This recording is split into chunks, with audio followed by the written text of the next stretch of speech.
What happens to a woman after she's been released from captivity?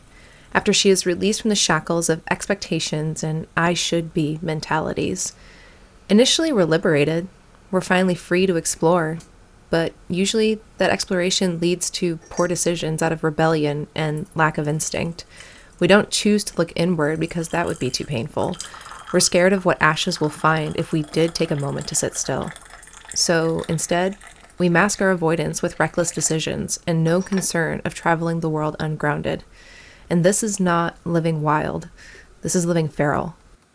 The Oxford English Dictionary says that the word feral derives from the Latin ferus, which means wild, but in particular, it is in reference to an organism that has reverted to a wild condition following escape from captivity.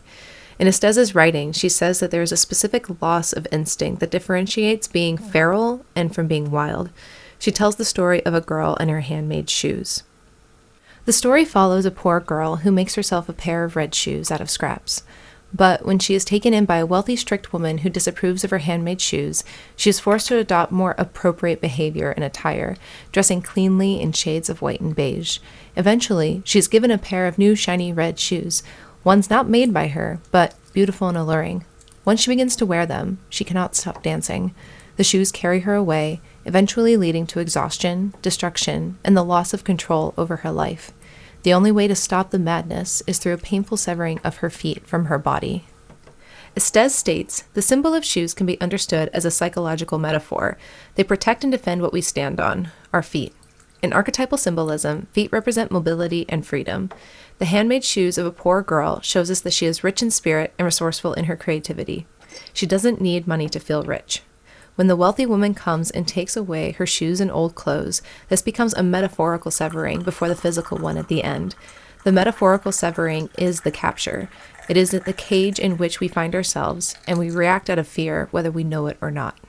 Eventually, the girl gets new red shoes, bought and manufactured, a glittering toxic substitute that seems fulfilling at first, but in the end enslaves her, because these shoes were not made and did not come from her soul self, but rather an eerie replica of something she once knew.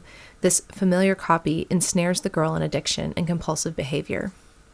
But we cannot blame the girl for this attempt at self-preservation, because after the morning of her creative life, represented in her handmade shoes being burned, she stumbles upon a replica, and even better, for they are new. She sees these new shoes as a reflection of her old creative life that she no longer has, and maybe these shoes can help with the reconnection to her vitality and once known freedom.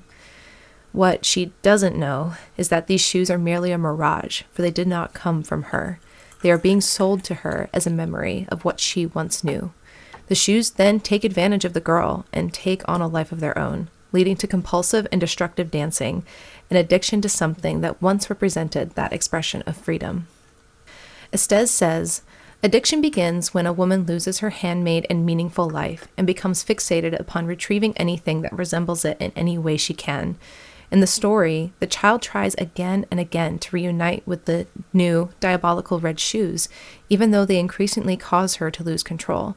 She has lost her power of discrimination, her ability to sense what the nature of a thing really is. Because of the loss of her original vitality, she is willing to accept a deadly substitute. Addiction and ferality are related, Estes says. Most women have been captured, at least for a brief period of time, and for some interminably long periods. Being caught is a nearly undeniable experience in the world, especially for women. There will always be leg snares that will come along the path that we either will notice and move out of the way, not notice and get caught, or walk into willingly. When we are trapped, we must remember that we can get out and survive, but we must also do the work of rebuilding our instincts back to ourselves, because living life as a feral creature can become a snare in and of itself. So, now the big question looms. How do we get back to our wild self? Estes says, physically, it is good to make a halfway place, a way station, a considered place in which to rest and mend after one escapes a famine. It is not too much to take 1 year, 2 years, to assess one's wounds, to seek guidance, apply the medicines, and consider the future. A year or two is scant time. The feral woman is a woman making her way back. She is learning to wake up, pay attention, stop being naive and uninformed. She takes her life in her own hands, To relearn the deep feminine instincts, it is vital to see how they were decommissioned to begin with. Instincts can be reclaimed, relearned, and rebuilt. All it takes is time and intention to do the work. It is a rededication to the playful nature of our soul that we all have a right to. An instinctual life is one lived in alignment with a deep inner knowing. Estes writes, regaining lost instinct and healing injured instinct is truly within one's reach, for it returns when a woman pays close enough attention through listening, looking, and sensing the world around herself, and then by acting as she sees others act, efficiently, effectively, and soulfully. It is said that a single wolf knows every creature in her territory for miles around. It is this knowledge that gives her the edge in living as freely as possible.